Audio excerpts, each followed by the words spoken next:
ایک شخص اپنے دوستوں کی محفل میں باقاعدگی سے شریک ہوتا تھا۔ ایک دن اچانک کسی اطلاع کے بغیر اس نے آنا چھوڑ دیا۔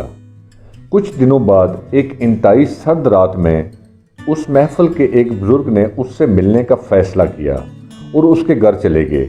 وہاں انہوں نے اس شخص کو گھر میں تنہا ایک آتش دان کے سامنے بیٹھا پایا جہاں روشن آگ جل رہی تھی۔ ماحول کافی آرام دہ تھا۔ اس شخص نے مہمان کا استقبال کیا۔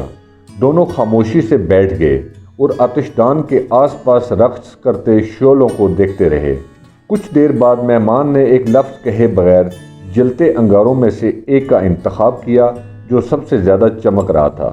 اس کو چمٹے کے ساتھ اٹھایا اور ایک طرف الگ رکھ دیا۔ میزبان خاموش تھا مگر ہر چیز پر دھیان دے رہا تھا۔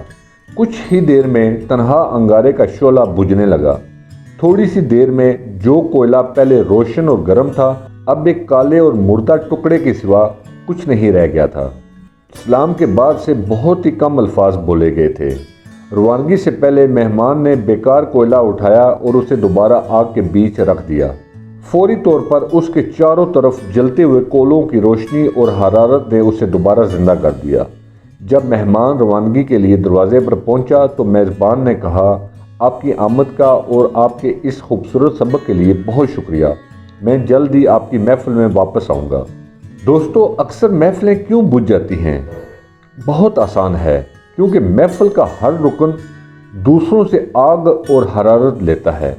گروپ کے ارکان کو یاد رکھنا چاہیے کہ وہ شعلے کا ایک حصہ ہیں اور ہم سب ایک دوسرے کی آگ کو روشن کرنے کے ذمہ دار ہیں، اور ہمیں اپنے درمیان اتحاد کو قائم رکھنا چاہیے تاکہ محبت کی آگ واقعی مضبوط، مؤثر اور دیر پا ہو اور ماحول آرام دہ رہے۔ گروپ بھی ایک کنبہ کی طرح ہوتا ہے۔ اس سے کوئی فرق نہیں پڑتا کہ کبھی کبھی ہم کچھ پیغامات سے ناخوش اور ناراض ہوتے ہیں۔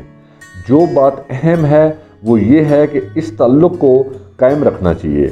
ہم یہاں ایک دوسرے کی خیریت سے آگاہ رہنے کے لیے، خیالات کا تبادلہ کرنے یا محض یہ جاننے کے لیے ہیں کہ ہم تنہا نہیں ہیں۔ دوسروں سے حرارت لیں اور اپنی حرارت سے دوسروں کو مستفید کریں، اور سب کو دعاؤں میں یاد رکھیں۔ شکریہ۔ ہمارے اس چینل انفو رائڈر کو سبسکرائب کریں۔ ویڈیو اچھی لگی ہے تو لائک کر دیں، اگر سبسکرائب نہیں کیا تو سبسکرائب کر دیں۔ ملتے ہیں نیکسٹ ویڈیو میں۔